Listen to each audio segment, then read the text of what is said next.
Electric shock দিয়ে হাতি মারার ঘটনায় বড় সফলতা পেল বেলাকোপা রেঞ্জের বনকর্মীরা। ইলেকট্রিক শক দিয়ে হাতি মারার ঘটনায় একজনকে গ্রেপ্তার করল বন দপ্তরের বেলাকোপা রেঞ্জ। গত অক্টোবরে গাজলডোবার কাছে দুধিয়া গ্রামের একটি হাতির অস্বাভাবিক মৃত্যু হয়। তার শরীরে অনেকটা অংশ জুড়ে পোড়া ক্ষতচিহ্ন ছিল। পরে ময়নাতদন্তের রিপোর্টে জানা যায় ইলেকট্রিক শক দিয়ে মারা হয়েছে হাতিটিকে। তদন্তে নেমে দুজন সন্দেহভাজনকে চিহ্নিত করে বন দপ্তর, কিন্তু ঘটনার পর থেকেই তারা এলাকা ছাড়া ছিল।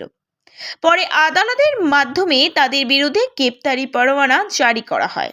বন দপ্তরের বেলাকোপা রেঞ্জার চিরঞ্জিত পাল বলেন, গোপন সূত্রে আমরা খবর পাই সন্দেহভাজন ওই দুজনের মধ্যে একজনকে এলাকায় ঘোরাঘুরি করতে দেখা গিয়েছে।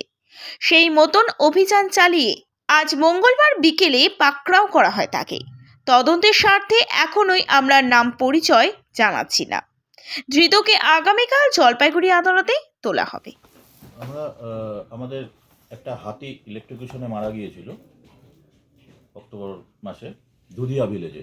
এটা আমরা সেই সময় দুজন অ্যাকিউজডকে আমরা ট্রেস করেছিলাম যারা পলাতক ছিল।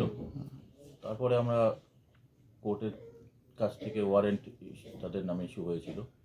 তো আমরা খবর পাই যে তাদের মধ্যে একজন গ্রামের আশেপাশে দেখা গেছে।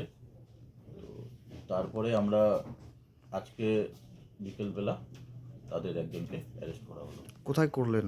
দুধিয়া ভিলেজ থেকে অ্যারেস্ট করা হচ্ছে। কি নাম রয়েছে ওনার, কোথায় বাড়ি? তদন্তের সাথে আমরা এখন এগুলো আমরা ডিসক্লোজ করছি না, তো পরে আপনাদেরকে